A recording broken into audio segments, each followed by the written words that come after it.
This is review of stuff that you already know that you'll need review.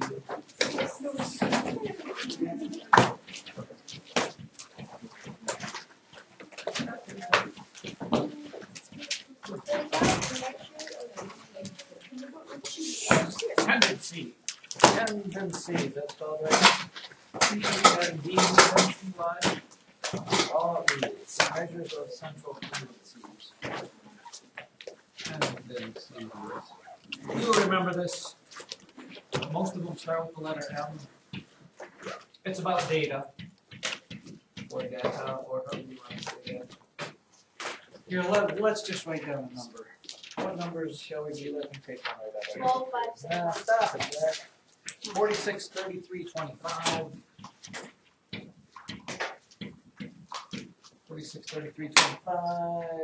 21, 38, 25. 25. Oh, I probably should. I guess I could put it in front. 30, 15, 28. 30, 15, 28. Let's say you have those data points. What could that possibly be? The age of Aquarius. The age of your parents. Does anybody have a parent who's 15?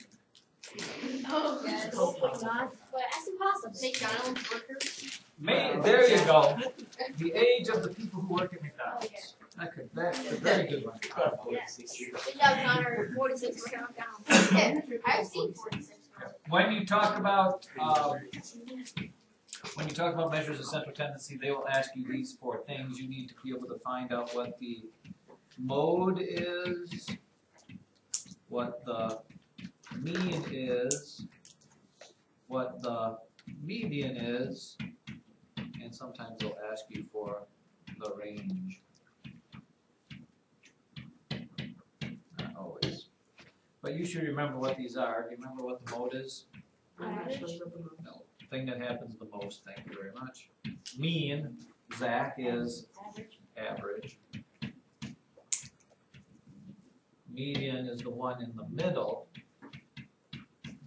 And range is the difference between smallest and greatest.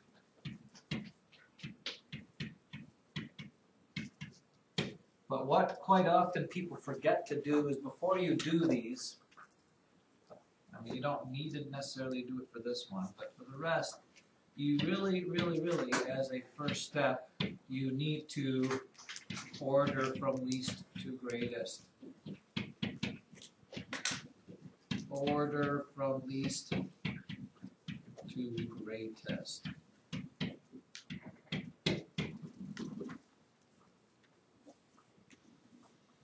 Which means the smallest one there appears to be a 15, right? Where do we go from there now that all the children are growing up? A 21? 2 25s?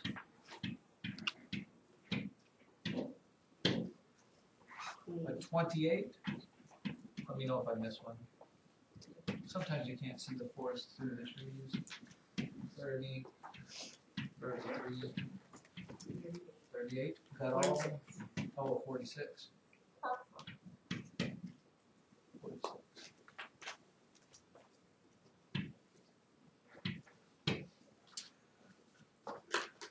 The mode's pretty easy. The one that appears the most, in this case, there are 2 25s. So that would be it. If no number appears the most, it doesn't have a mode. If it has 2 of them, it's called bimodal. If it has 3, I have no idea. But 25 in this case is the one that appears the most. Which isn't very many, but that's what it is. The average. Anybody do their average in their head? How many numbers are there? 9. Great. Wait, can anybody add those up together in your head? You want to take a chance? Andrew Fox? Let me try. 36 and 50 is 86. What is that? 114, 144, 177, 215, 261. Is that right? Ooh, now the nice thing about that is, does it work out evenly, Lauren? How many numbers are there? Oh, no, 9. Is 9 going to 261? Yes. Looks like it about what, 21881. So the average appears to be 28, if my addition was correct in my head, which I found you doing that, but I'll do it in the interest of time. Now, how about the middle? How do you figure out where the middle is? Connor Morgan? You go to the middle of the list, Which would be what? If there's 9 numbers, the middle is? 28. Yeah, you hope for an odd number of numbers because there's an exact middle. This number is in the middle. Why? Because there are 4 on this side, 4 on that side, so 28 is the middle. If there were an even number, what do you do? Let's say there was a 10 down here. If there was even, you would do what? Chase? Yeah, you would take the 2 in the middle and find their average. And by the way, the average of 25 and 28 you should be able to do. Somebody, Jackson Roberts. Come on, people. Average of 25 and 28. Joseph? Joseph. The average of 25 and 28 is 3? No. Somebody without calculating it. Oh, honestly. Really nobody? Sometimes I feel as a failure. It was 26. Thank you, Zach. Right?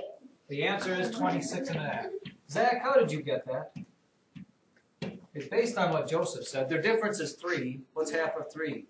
1.5. So you add 1.5 to this, or subtract 1.5 from that. It's 26 and a half. And then the range is a pretty simple one. It is just the, well, I should get rid of some of that stuff. It is just the biggest. We'll pretend this one isn't here. 46, sorry, minus the smallest, which is 15. So your range is 31. And that, ladies and gentlemen, narrows down center tens. The one other thing which we won't get into now, but we will get into a lot later, is if you come up with a number that is way outside the norm, which 15 maybe would be close. Let's just say I had the number 2 in here. If you had the number 2, something that's way outside of everything else, what is that called? It's called an outlier. And generally speaking, outliers are not considered part of data. It's a little like this. If we took whatever test, MAPS test, and for some reason one of you was deathly ill when you took the test and you vomited all over the computer, Ugh.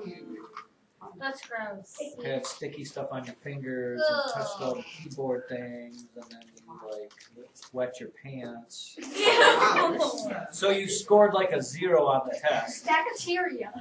As a teacher, I would not put that, I mean, you wouldn't count that with the rest because there's some reason that something went really crazy. And that is 10s, 3s, and 4s, the outlier.